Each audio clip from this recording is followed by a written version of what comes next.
on Tamil Nadu's Jallikattu events. The biggest of them all at Alanganallur was held today with Tamil Nadu's Deputy Chief Minister Udayanidhi Stalin in attendance.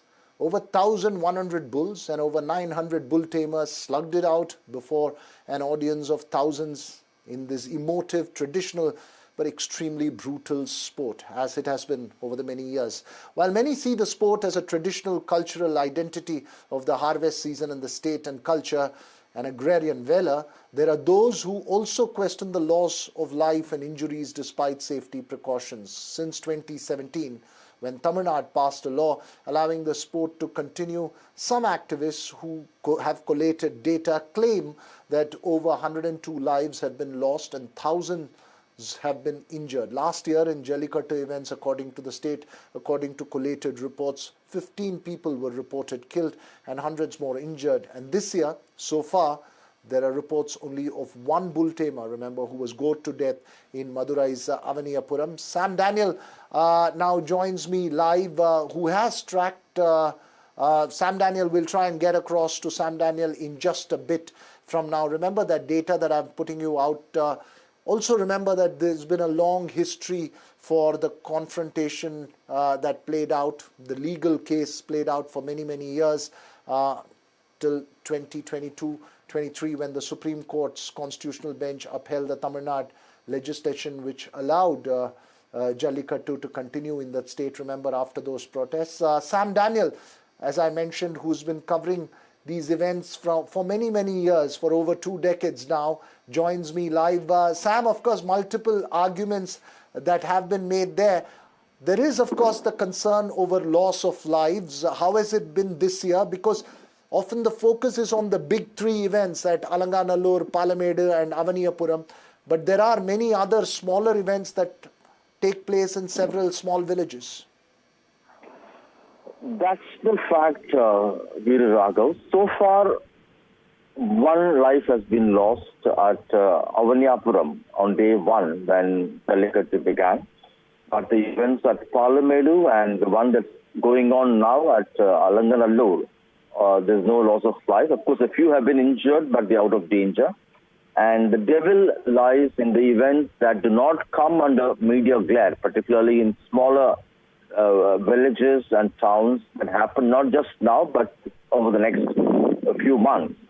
And that's what many are worried about, because if you look at the statistics, some estimates put the total loss of life since 2017 at 102. A bulk of them spectators and a significant number bull tamers. And there's also a case of loss of lives in terms of bulls. And besides this, hundreds over the years have been maimed, have lost their vision, have suffered physical disabilities. And that's why many ask, is it worth to continue Jallikattu in the name of tradition at this kind of irreparable human loss in terms of life and in terms of disability?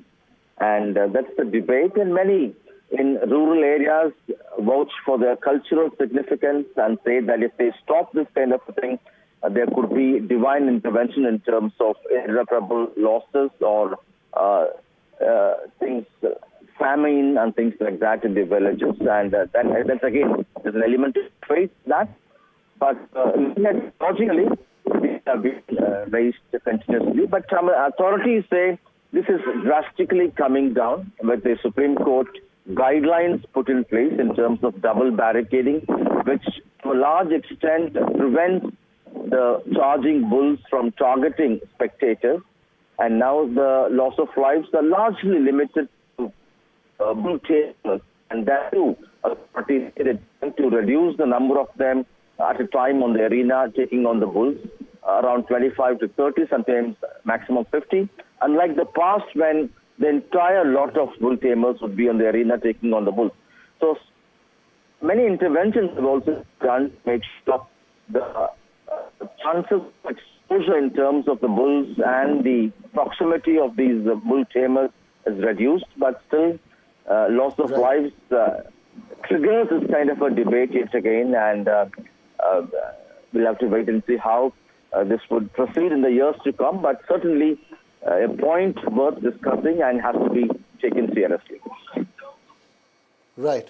Right. It's an important point there, Sam. And I think the bigger concern is not just the main events where obviously all those security precautions of double barricading, of medical staff waiting, all that is there. That's one aspect of it. But the other aspect of it is ensuring that kind of precautions in the smaller events. And then there's also the deeper question that has been asked by some activists on what's the need for such a brutal sport. Of course, there are multiple arguments to it, but it's also perhaps something that reflects of human nature and tastes in society. But thanks very much, Sam Daniel, there for joining us with those details. Of course, the Jallikattu season, the big one, came to a close today at Alanganallur.